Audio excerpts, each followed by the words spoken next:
Amazingly, you guys continue.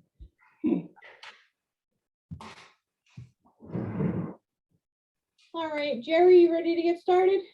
I am ready, yes. All right, so first of all, I want to thank everyone for joining June's Lunch and Learn, as Jerry just said, on such a beautiful day. Today's is titled The History of Total Hip Replacement in Lancaster County, and it's presented by, for those who don't know, Dr. Gerald Rothacker. He is a retired orthopedic surgeon with the Orthopedic Associates of Lancaster. He is currently the Lancaster Medical Heritage Museum treasurer and is on our board. So I just want to take a moment before we start to again thank you all for taking the time on such a beautiful day and for donating to come and see this talk that Dr. Rothacker is going to present. And as always, if you could please make sure that your video is off and that you are on mute, and we will let Jerry get started. Okay, thanks, Kim. I'm going to talk about the history of orthopedic surgery in general to start off, and then we'll sort of meld right into total hip replacement specifically, and especially in Lancaster County. Let's see if I can get. Oh, Kim, I'm having trouble getting my slide to advance. Hold on.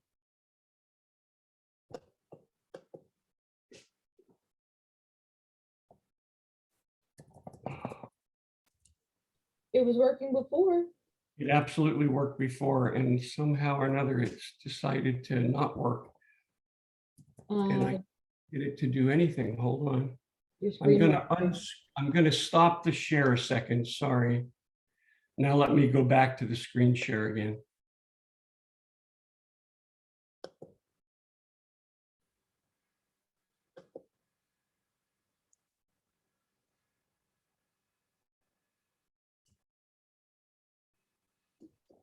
I'm going to try that again. Close out of your PowerPoint and try. Yeah.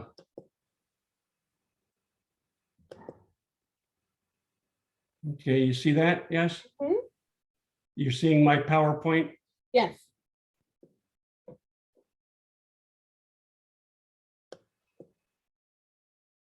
Okay, maybe we're in business here. There we go. First, a little definition. We're not the orthopedists aren't the guy that put braces on your kids' teeth, just to clarify that.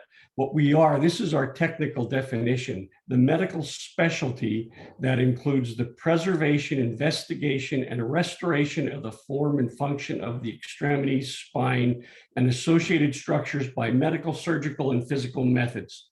Impressed? And what that means is that we're the people that fix the bones, the joints, the tendons, and the muscles. Now, pre-19th century, okay, pre-19th century, all physicians treated fractures. They braced, they drained abscesses, and they maybe even applied traction. And surgeons were basically relegated to doing the amputations. The second half of the 19th century, though, opened up surgery, not just for orthopedists, but for all the surgeons. We had the anesthesia developed in 1847. We had the germ theory discovered and then accepted with Semmelweis, Pasteur, and Cook, and antisepsis by Lister telling us how we might be able to prevent infection. And of course, Röntgen in 1895 coming up with the X-ray. Orthopedic surgery as a field became legitimate, I would say, in 1887 with the formation of the American Orthopedic Association. True departments of orthopedic surgery dedicated to orthopedic surgery. University of Pennsylvania in 1889, Jefferson 1897, and I actually returned for the 100-year anniversary of the Mayo Clinic Department of Orthopedics in 2020. So that, or 2010, that was formed in 1910. And Shriners Hospital dedicated to orthopedic treatment of kids, 1926. In Lancaster County, remember that St. Joe's Hospital started in 1883. Can you hear him? Lancaster General, 1893. Lancaster Osteopathic, 1921. And the State Hospital for Crippled Children in 1925. And that's that incredible building. And it was ultimately taken over by Penn State Hershey Med and is now part of them. And I'm not sure if they use the building anymore or not. And I apologize, I don't have any of the details about Ephrata Community Hospital here. So 20th century in orthopedics, prior to the 1950s, most of the orthopedics in Lancaster were done by the general surgeons. And I had this discussion with the late John Pontius that when he got back to town in the mid 1950s and joined his dad's practice, they frequently nailed hips and fixed femur fractures and put people in traction because there simply weren't very many orthopedists around. And the Atlee surgeons did that, the Farmer surgeons, and Paul Davidson as well. What I did find is there was a J.T. Rue who would come up from Philadelphia in 1927. And I think he was at Jefferson, and he would come up for a day every other week and do orthopedic surgery. There was a Dr. Chambers actually on staff at LGH from 1933 to 37. And in Lancaster, we had Dr. Dave Nutter come back as one of the first real orthopedic surgeons to settle in Lancaster. And in the 40s, there was also Charles Brimfield from York and a Dr. Eaton from Philadelphia who would come in periodically. In the 1950s, it started to expand more with Dr. Marvin Goodman, Dr. Sidney Runyon, Dr. Ed Lancaster. I spoke to Ed's widow, Ginny, just a couple weeks ago, and she confirmed that they started practice in Lancaster in 1959. And George Kent. I have George Kent's name with the asterisk there to remind me to credit the late George Kent, because George did a lot of work on the history of orthopedics for the museum. And then when he got ill, he turned it over to me, and I confessed I haven't yet completed it. George literally went back to antiquity to describe what orthopedic surgeons did. And we'll get that completed, hopefully before I get ill. In the 60s, Dr. Bill Phippen left the service and came to Lancaster as an orthopedist, and Dr. Charles Winter, Dr. Howard Robbins. And in the 70s, my partners returned to town, Dr. Al Cook, Dr. John Schertzer. They quickly hired Ed Maley and had Dr. Bob Matthews for a few years. And Dr. Kells, Dr. Savenko, Dr. Hughes came in 78. As did Dr. Jim O'Neill, and started his own practice over at the Osteopathic Hospital. Now, during the early part of the 20th century, polio was obviously endemic. And at the Children's Hospital in E-Town especially, I mean, they treated thousands of kids. Most of the kids survived their polio, but they ended up with weakness. Some had no weakness, but most had some lower extremity weakness that affected their function. So a lot of what was done at the Children's Hospital were braces, which they made in the thousands to help control extremities where muscles were weak, as you can see in the picture there on your right. Orthopedists did tendon transfers where you take a muscle tendon that was functioning and maybe there was a duplicate tendon to that function, and they would take one of the tendons with the muscle and transfer it to do something different. For instance, if you couldn't flex your foot, but you could extend it, they would take one of the extenders and put it around the joint so that it would actually flex the foot. And that was a big part of orthopedic surgery. And they might fuse joints that you really didn't need to move so that they could take the tendons that otherwise move that joint and make them do something else. And in the orthopedic textbooks from the 40s and 50s, almost the first half was explanations on procedures of how to do tendon transfers. And today, of course, they're done occasionally, but with no polio. They're not done for polio patients, maybe for certain localities that still have leprosy and things like that. And of course, with polio, if the muscles did not develop and function, the leg didn't get longer at the same rate as the normal leg. So these kids would end up with leg length discrepancy. And orthopedists, what we did was try to plan how long the good leg would get, how long the bad leg would get, and then what we would do is stop the growth in the good leg to try to get them to match. Scoliosis was pretty common and often wasn't detected and got severe. So at the Children's Hospital, we didn't have a good surgical treatment in the 40s and 50s, especially internal fixation for spine fusions was only being developed in the late 1950s. So these kids would be put on a device like you see, a traction table. They would have straps applied and pressure applied to manually correct their scoliosis. And then they'd be placed in a plaster cast like you see at the bottom. And it was routine that these kids would stay in the hospital for about 15 months. And they might be up and about, but that's where they sort of lived for 15 months. And they usually had a doctor's visit about once a month, and maybe they'd have the cast changed and further correction anticipated. Now, orthopedic trauma was pretty basic. We had internal fixation, but it wasn't specific. And here you see on your left, a hip fracture fixed with an old Jewett nail, which was basically a triflanged nail that was then with a plate screwed to the femur. And there wasn't a whole lot of variability with these, the length of the nail and the angle, and that was about it. In the middle picture is a femur fracture treated with just a straight rod. So you could only use it for certain fractures that wouldn't otherwise collapse around the rod. And an Austin Moore prosthesis here on the right that was used for hip fractures, specifically fractures of the femoral neck. We had plates and screws for small bones, but they were sort of elementary.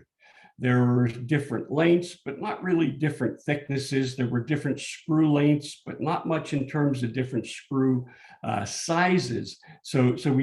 Whereas today, there are plates for every application. There are specific plates for proximal tibia, for distal tibia, for proximal humerus, for distal femur.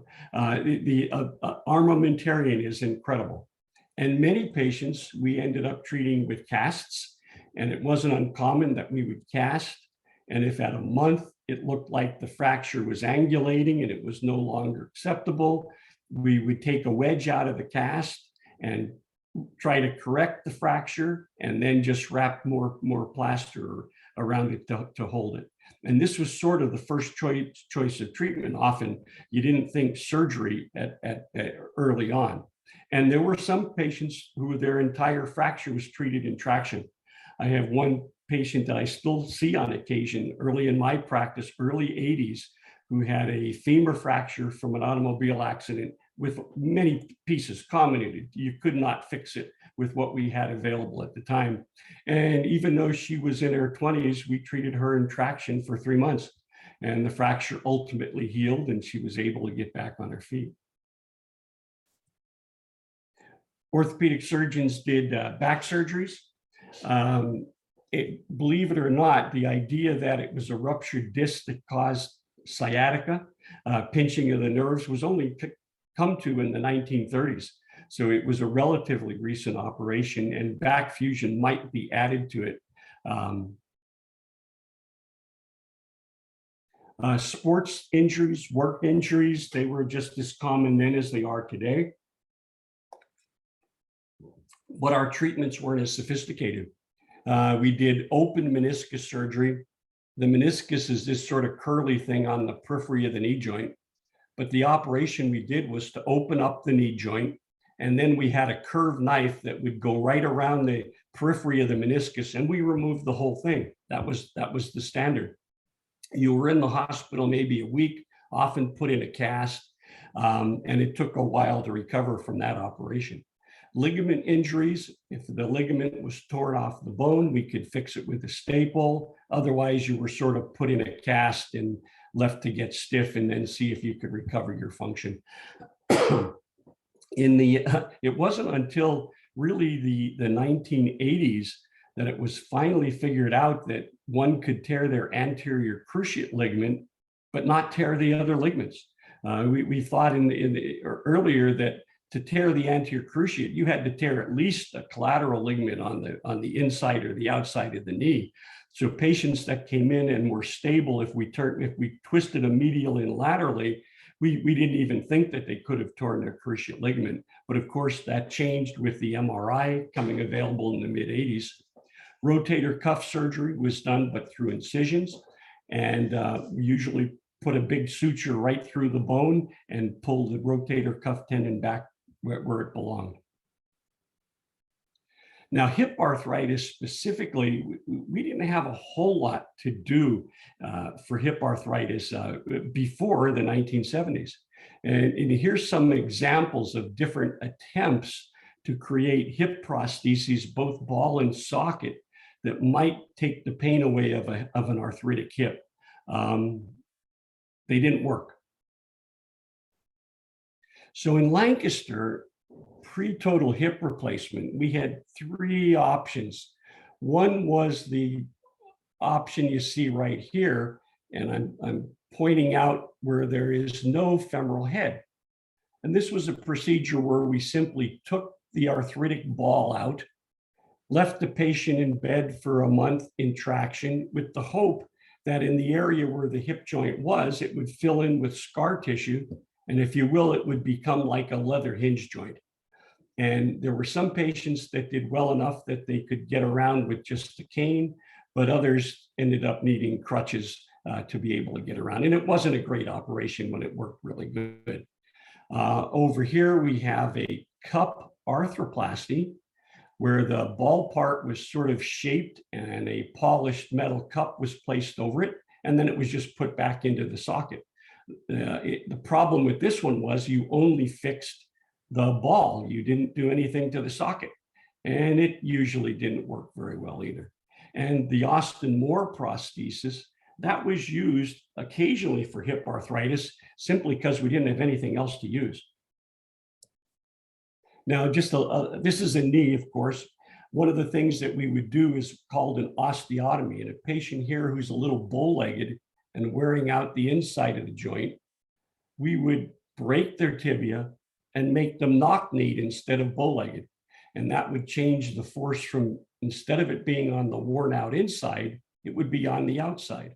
And that was a very effective operation.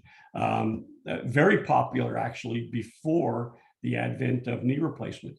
And often patients, they simply put a swing on their front porch. And the solution was you didn't do a whole lot of walking. You walked out of your house and stayed on the porch. So in the 1960s, things started to change. Polio disappeared. I mean, we had the polio vaccine. So the kids that needed orthopedic surgery for their muscle weakness, well, they sort of had treatment already. They weren't available anymore.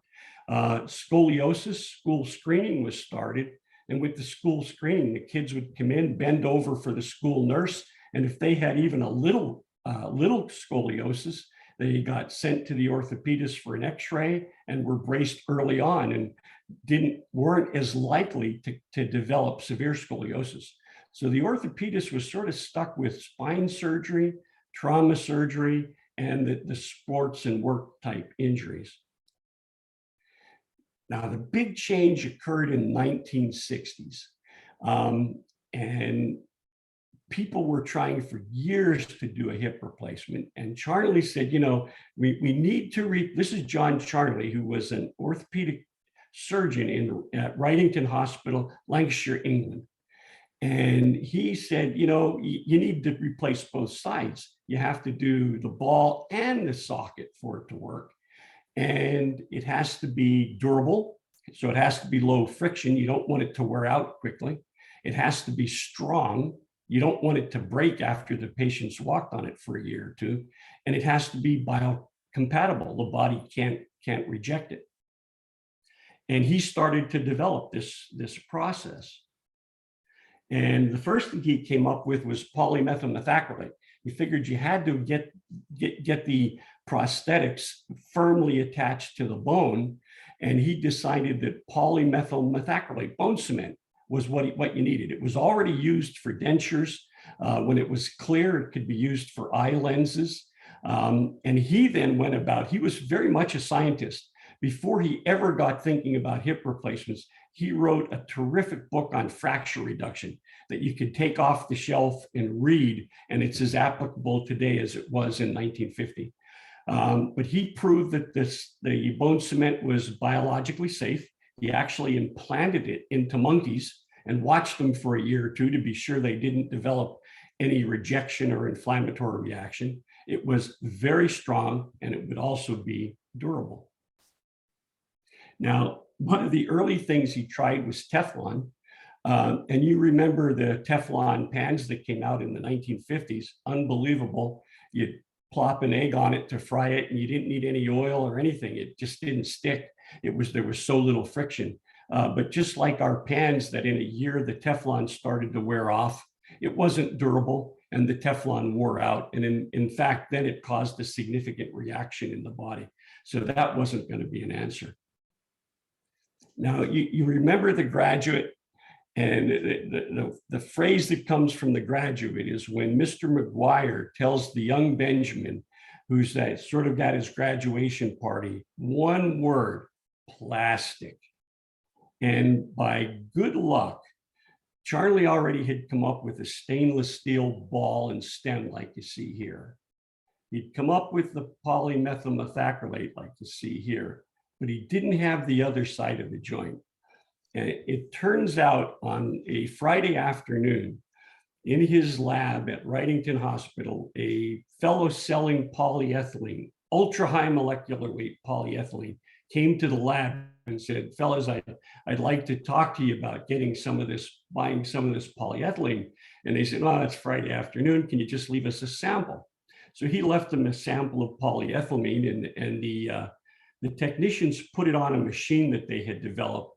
This was a machine with a metal ball just like this. And what it was designed to do was rub back and forth across the polyethylene under load, just like a hip would be. And then it was Friday afternoon, after they cleaned up their teacups, they went home for the weekend and forgot about it. And when they got back on Monday morning and saw that the machine was still running, and in fact had done thousands and thousands of cycles, they were stunned to find that the polyethylene showed no evidence of wear. And that set Charlie to exploring this. And it was true luck, serendipity. And this is a true story. And I heard it from John Charnley himself. And the story is, when I was a chief resident at Mayo, one of our perks was we could take time off to go to an orthopedic conference. However, the Mayo Clinic wouldn't pay our way to get there, nor the fee for the conference. And Hennepin County, Minneapolis, had a trauma conference every year. And in 1980, John Charnley was scheduled to be the guest speaker. So several of us who were chief residents said we signed up to take off those days and paid the fee to go up to Hennepin County. Now, on October 23rd, which was the start of the conference, as I was about to leave it, like 5 in the morning, my wife said, my very pregnant wife said, I think I'm in labor. And she had 2 other kids, so she knew about this. So I didn't get to see John Charnley the first day, but after our youngest Pete was born, was doing fine, the next day I went up to Minneapolis, and they had sort of a town hall meeting with John Charnley.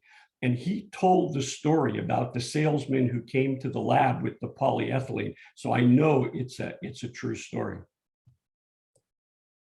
So total hip replacement in Lancaster County. Look, we're going to get specific now. This is Mark Coventry on your left. This is Dr. John Schertzer, who I think is listening, on the right. This is his Mayo Clinic fellow picture. This is Jack at the award ceremony for the Society Generalis, where Jack is a member for medical excellence. Dr. Coventry was one of Jack's mentors at Mayo. And in 1968-69, he took time off to go over and work with John Charnley. You were hearing about this total hip replacement, and he was an extremely meticulous man. So he spent 6 weeks with John Charnley, or 6 months with John Charnley, and then came back.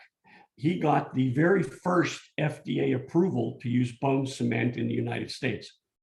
And very meticulous how he wanted to set up the operating room, the draping, everything. I did a rotation with Dr. Coventry, and he was still the same.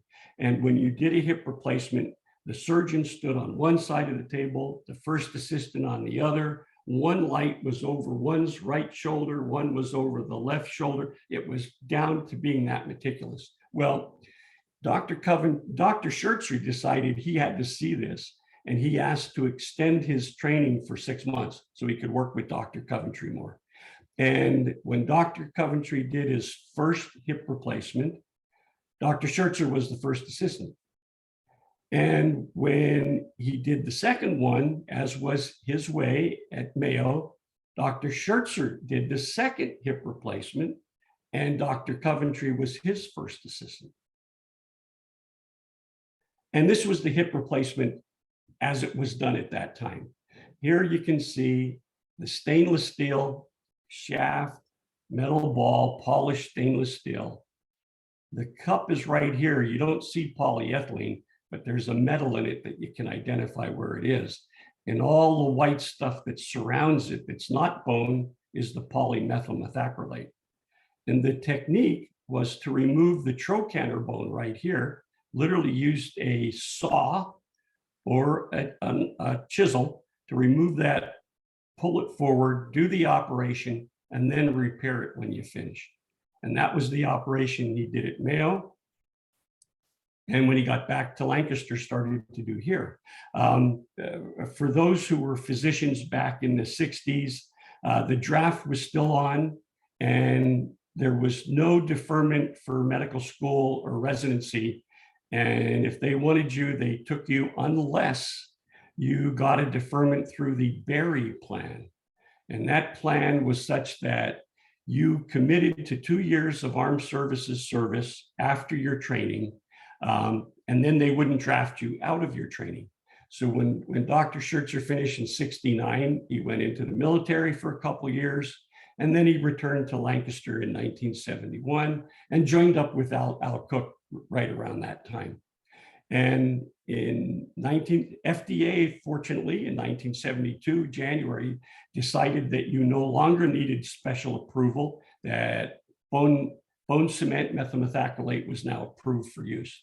And Dr. Schertzer, a lifelong fellow he knew, Mr. Young, had a cemented Charnley-Mueller prosthesis that lasted for 13 years until he died.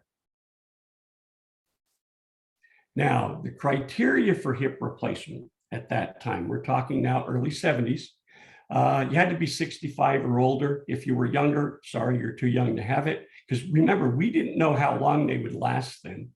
You couldn't be fat. You had to be in good health. You entered the hospital 2 days before the surgery and had medical tests.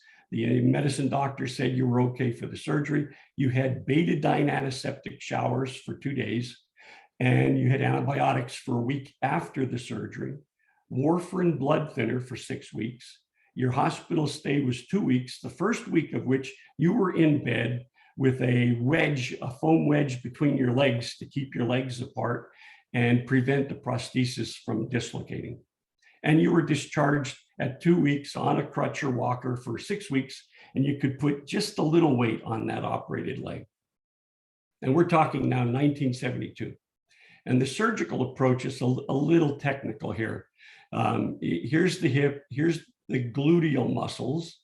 This is the trochanter bone. And we would take a saw or the chisel and go right up through here and then lift the trochanter up out of the way, cut through the hip capsule, dislocate the hip, and do the operation.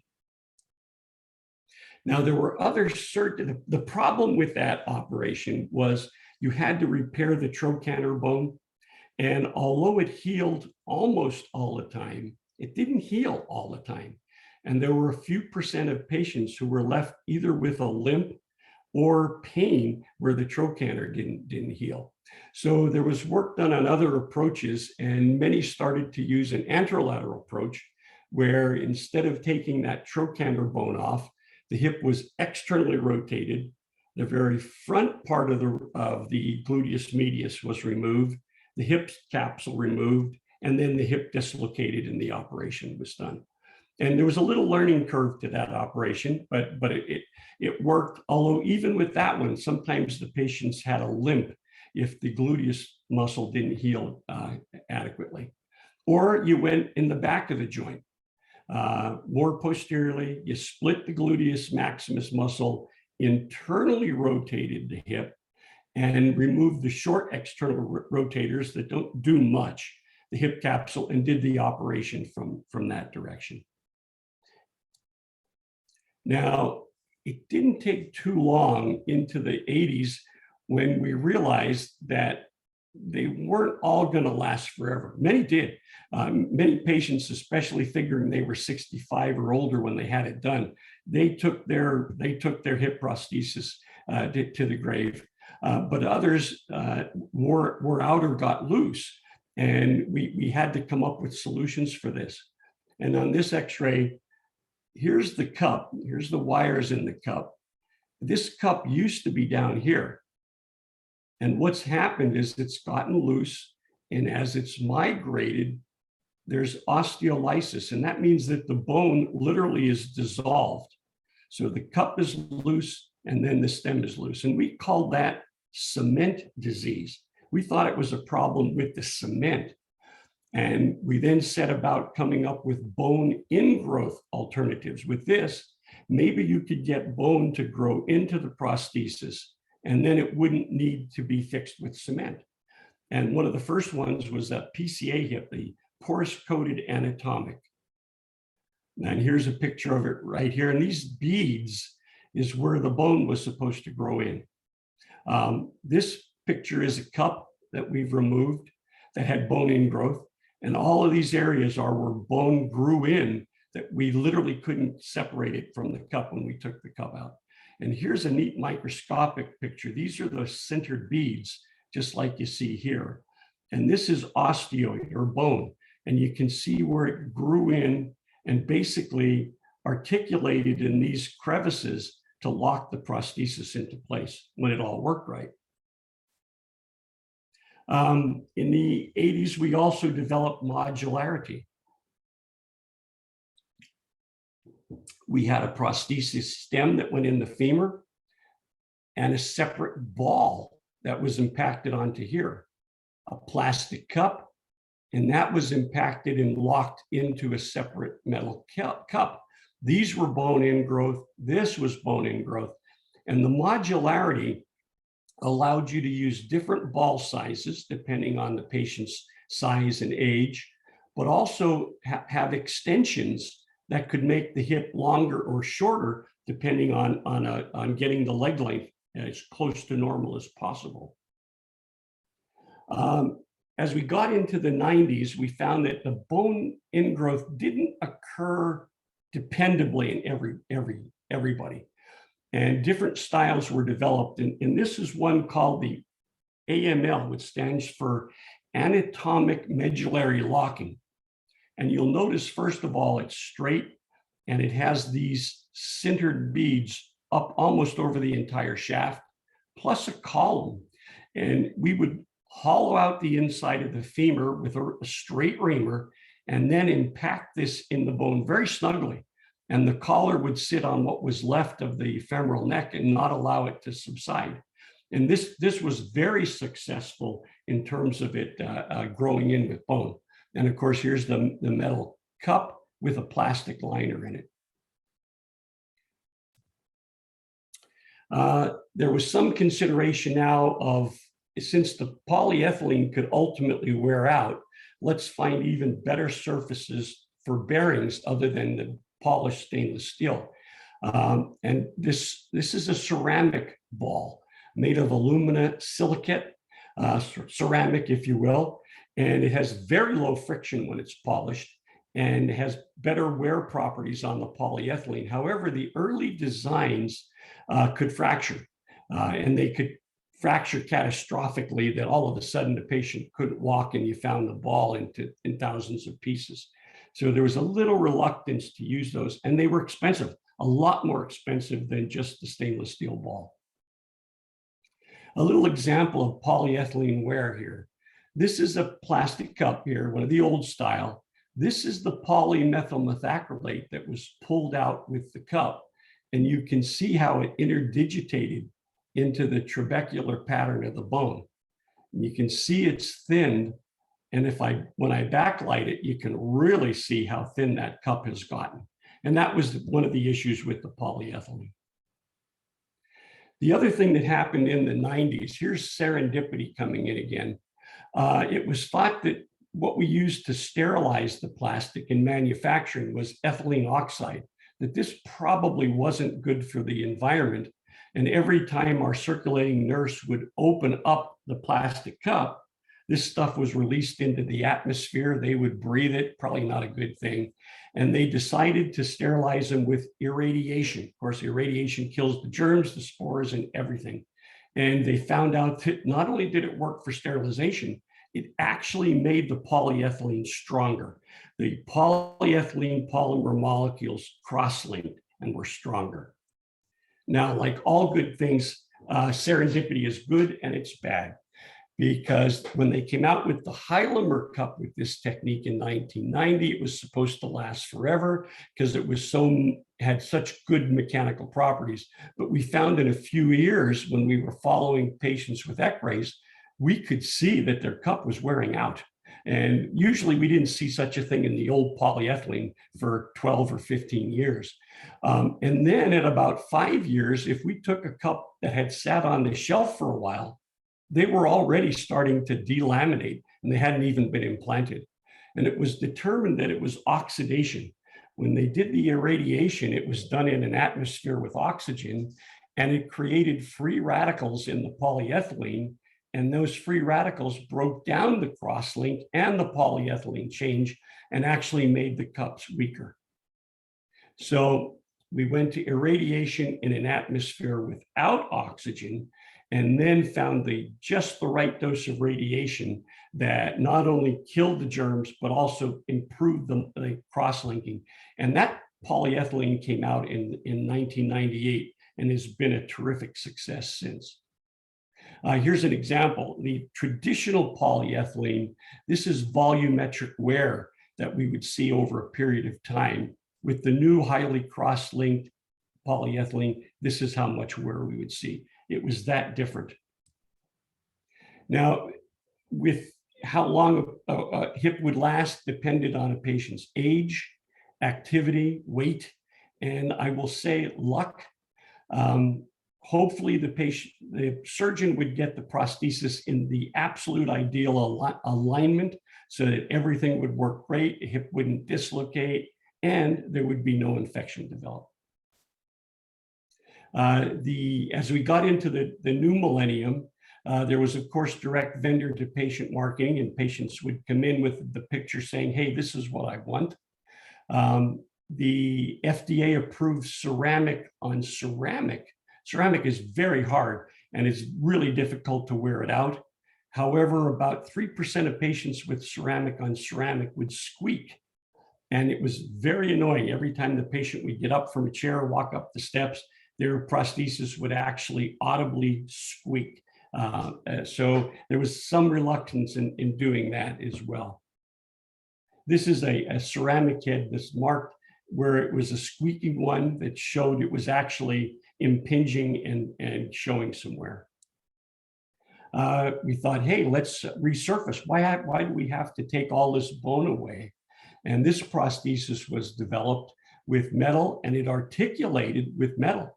The engineering was good enough. They could machine these to within 10 thousandths of an inch. However, Just remember when you bought your new cars years ago, they'd say, "Now take it easy for the first 2,000 miles while the bearings wear in." Well, it turned out some of the prostheses needed that wear-in period, and the tiny microscopic, almost ionic metal fragments that came off of some of the prostheses in some people created a terrific reaction that was painful and really caused osteolysis. So that particular design was recalled.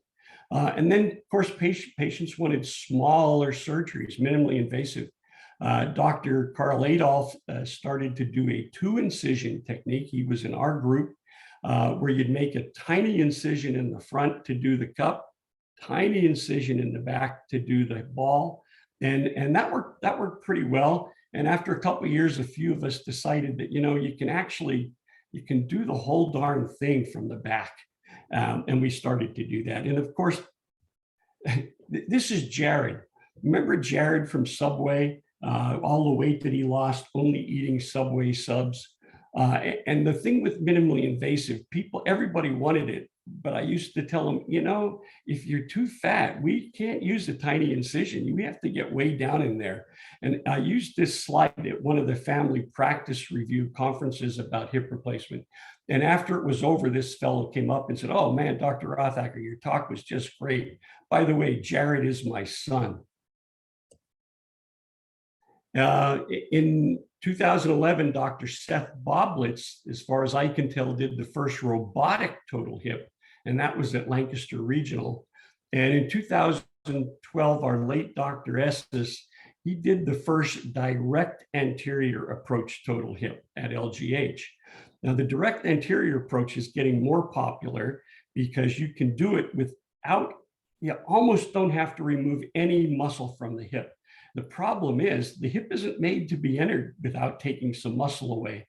So you need this special table that puts the hip in ungodly positions with traction, but allows the surgeon through the smaller incision to be able to get to the hip and get out without damaging any of the major muscles.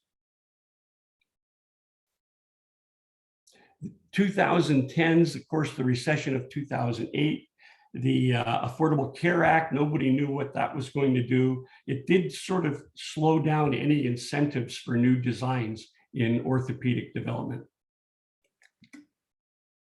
We came up with bundled payment programs for the hospital, and this was allowed now by Medicare, where the surgeons, if they could lower the costs, could share in the benefit that the hospital would get from the lower cost of prostheses. And that was for a couple of years. And then there was back to metal on plastic again, sort of became the hallmark, or ceramic on plastic, or even ceramic on ceramic is still used. Just some other things about hip replacement over the years. Blood loss, of course, early on, we're talking the 70s, blood wasn't dangerous, we thought. And if you lost enough blood that your blood count was low, your hemoglobin level got to 10, we started to give you blood back from the blood bank. We weren't too worried about that. Then AIDS came along, maybe we have to be a little careful. So we started to have patients donate their own blood. They would start a month or so before surgery and donate maybe 2 or even 3 units of their own blood, so that if they needed blood, they'd get their own. We used the cell saver, which would suck up any blood that we lost during the surgery, wash the cells, filter them, and we could give them back. But we usually didn't get all that much to make an impact. And then along came a medication called tranexamic acid. When the body makes a clot, stopping bleeding, it immediately starts to dissolve the clot. So often the bleeding, when we finished the operation, we didn't think there'd be much bleeding. But then as the days went along, the clot would dissolve and more bleeding would develop. This tranexamic acid stops the body from breaking down the blood clot. And that's dramatically lessened the blood loss in our surgery, both hip replacement, knee replacement, and even trauma surgery. Bone loss, as we got into revising the hips that had bone loss and got loose, we needed to put bone back. And at Lancaster General, Dr. Schertzer developed a bone bank. Every time we did a hip replacement, we basically cut off the big femoral head, sent it to the pathologist to tell us, oh, this is an arthritic femoral head. That was that. We decided that if the patient was healthy, no diseases, maybe we could save that and use that femoral head in somebody else, because there's not much of a reaction just to bone.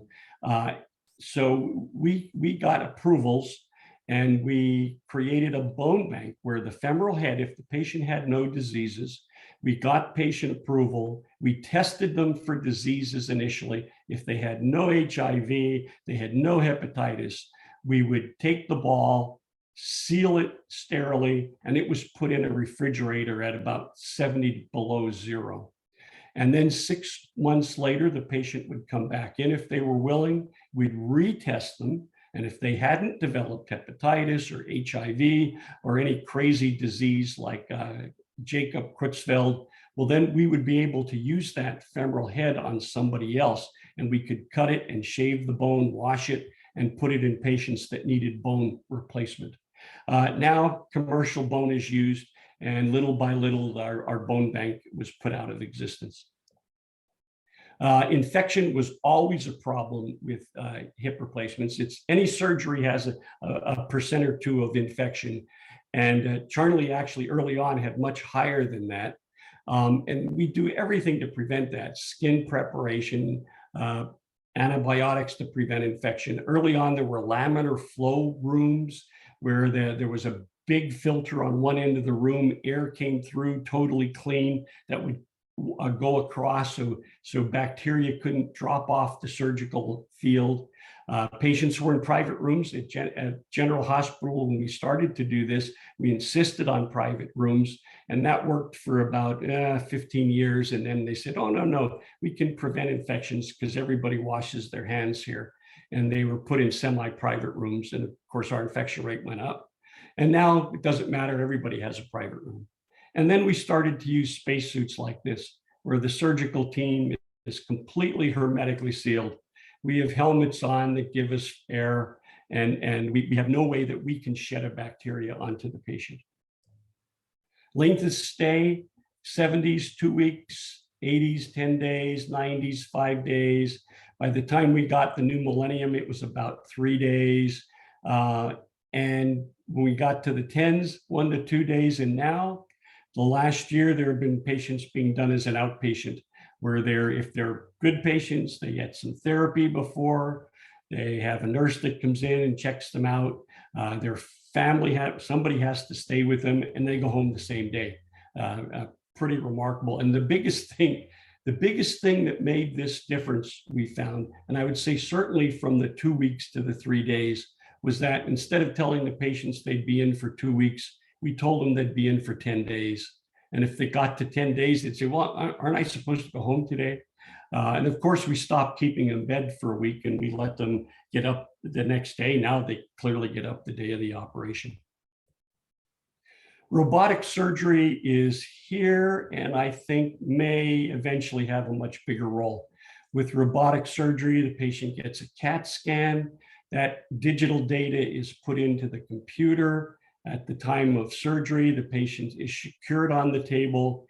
Certain reflecting markers are put in the bone, and those are fed in through these little sensors, so that when it's all done, this computer has that patient exactly as they're positioned. And as the surgeon does the operation, it tells that surgeon exactly where his angles should be. As he gets ready to put the cup in, it tells it needs to be a little more forward or a little more vertical. And it takes the guesswork out of it, essentially. But it's a very expensive piece of equipment. It's a couple $1 million investment. I suspect as surgeons come out of training, they'll be used to this, and it'll become the standard of care. Now, I truly couldn't cover everything. I have to tell you that. This is a picture of the Columbia River with the sun rising over in central Washington state. This year in the United States, there'll probably be about 310,000 primary total hips, about 40,000 revision total hips. And when you look at the 20th century, there's a couple of things you can point out that were incredible contributions to mankind. And one of, obviously, penicillin, the other antibiotics, the vaccines, particularly the polio vaccine. And I think you have to put total hip replacement in that category. I think total hip replacement has given so many millions of people the ability to regain comfort and mobility that it should be one of those things that is a 20th century marvel. Thank you. Kim, you can feed me any questions. Thank you so much, Dr. Rothacker. If anybody has any questions for Dr. Rothacker, please feel free to unmute and ask, or you can put them in the chat. If not, we will. And I would love it if Dr. Schertzer's still listening, if he could unmute, because I have a feeling he might be able to share even a little bit more of the interesting details of the advent of total hip replacement in Lancaster County. Yeah, Dr. Schertzer is still on. If you'd like to speak on some more, we can ask you to unmute.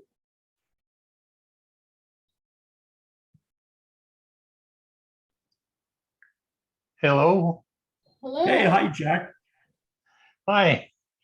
Jerry, that was a very good presentation. It Thank really you. was. Thank you.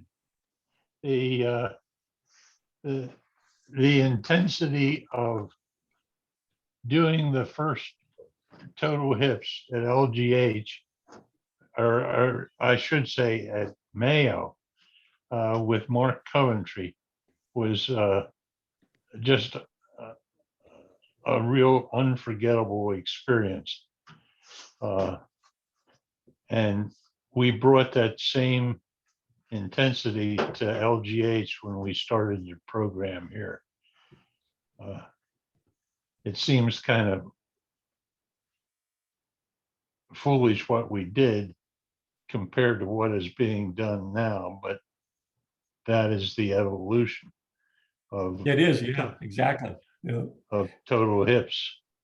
And you did an excellent job in presenting it.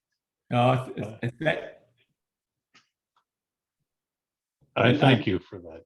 You're welcome. And I know I've thanked you in person, but I'll thank you publicly as well for all your mentorship of me personally, and especially for the advice when I was getting ready to go to Mayo to be sure I got a rotation with Dr. Coventry. And one of my very first second assistant rotation with him was exactly as you described, incredible. And it's one of those peaks of my life too. Yes, I also would give credit to, I can't think of his name, Mass General, the hip surgeon there. He and Coventry collaborated on the early use of total hips in the United States. I can't think of his name. He's well known. Yeah, and I can help you. Yeah. Well, thank you for tuning in. That was a treat to see your name there too. Yeah. Well, thank you for giving a good presentation. You're welcome. Yes, thank you so much, Jerry. It doesn't You're seem welcome, like Kim. we have any questions right now. If you'd like, you can email me at museumlmh@gmail.com if you have any questions you think of later, and I will be glad to pass them on to Jerry for you. I want to thank everyone again who tuned in and donated, and it's through you guys who has made this so popular and that we are able to continue to do them. So again, I want to thank you. Our next one will actually be on July 5th. and it is on the opioid crisis in the United States, and will be presented by Gail Grove Scott, who is a pharmacy student working at the, I'm blanking on the school. It's the pharmacy school in Philadelphia. So again, thank you all, and I hope to see you guys at other talks. And again, thank you, Jerry. You're welcome. Have a good day, everybody. Good day, everyone.